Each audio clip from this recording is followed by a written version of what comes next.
Welcome to the Niche Podcast, your weekly 5-minute rundown of the biotech, clinical research, and applied science industries. I'm your host, Dr. Noah Goodson. Today on the Niche, big deals in Chinese big pharma as BeiGene raises another $2 billion. BioGene and Moderna both released papers on crucial clinical trials, and a new cell type could play a pivotal role in rheumatoid arthritis. BeiGene raised $2.8 billion last week on a registered direct offering of shares. This brings the Chinese big pharma giant stockpile to more than $5.5 billion in cash. Amgen alone put in $420 million, maintaining their priority status, holding 20.5% of the company. What is the 10-year-old company doing with all this money? Attempting to capture swaths of the rapidly expanding oncology market in China. In the last decade, per capita spending on pharmaceuticals has nearly quadrupled in China. Years of a one-child policy means the aging middle class of over 400 million are spending more on new treatments. BeiGene has capitalized on this market in several critical ways. They have a pipeline of drugs, including 6 approved therapies and 37 targets in various stages of clinical research. The results are real, with their leading drug Brukinsa approved globally for the treatment of mantle cell lymphoma.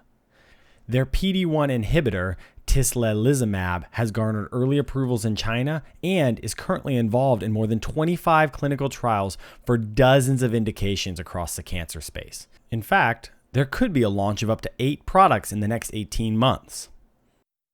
The oncology space is notoriously fickle, so while the confidence from foreign investment? The declaration on the homepage of BeiGene.com says it all. Cancer has no borders, neither do we. Read further into the deal with Amgen, and you find that BeiGene is providing an inroad to China for US-developed drugs.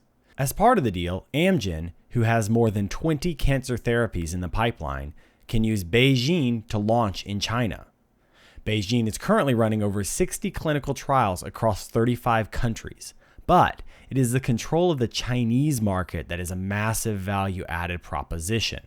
Yes, their drug pipeline and past success makes them a strong company, but the ability to run trials in China, navigate their regulatory system, and then successfully recruit physician backing from nearly 1,000 hospitals means BeiGene is delivering a lot more than just an intellectually successful candidate pipeline.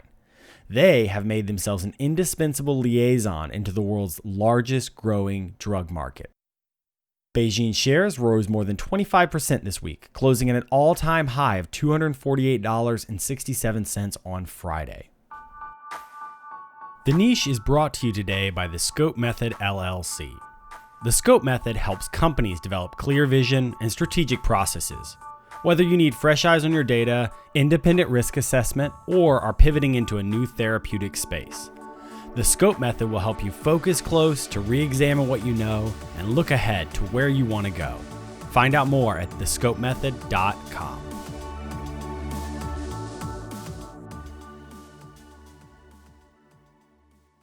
Amyotrophic lateral sclerosis, ALS, often called Lou Gehrig's disease, is a progressive degenerative disorder causing loss of muscle control, eventually resulting in death. While most cases have no known cause, around 10% of individuals have a hereditary component. Copper zinc superoxide dismutase 1, SOD1, is a protein implicated in driving inherited ALS. BioGene published results of a phase 1-2 clinical trial of tofersen. The treatment uses an antisense RNA to SOD1. This works by binding the mRNA of the gene and preventing the protein from being formed.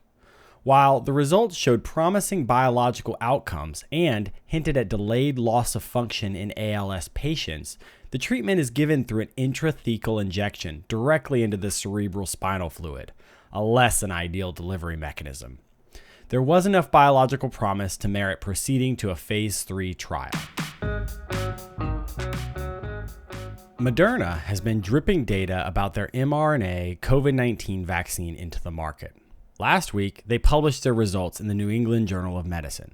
Overall, the vaccine appears to be functional with few serious adverse events and robust generation of immunity to COVID-19 in serum samples. Will the positive results continue in a larger sample? The market certainly thinks so, with their shares increasing almost 50% last week.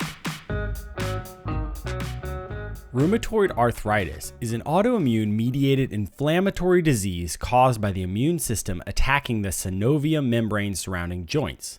Painful and debilitating, a hallmark of many cases are seemingly random flares that heighten the disease symptoms.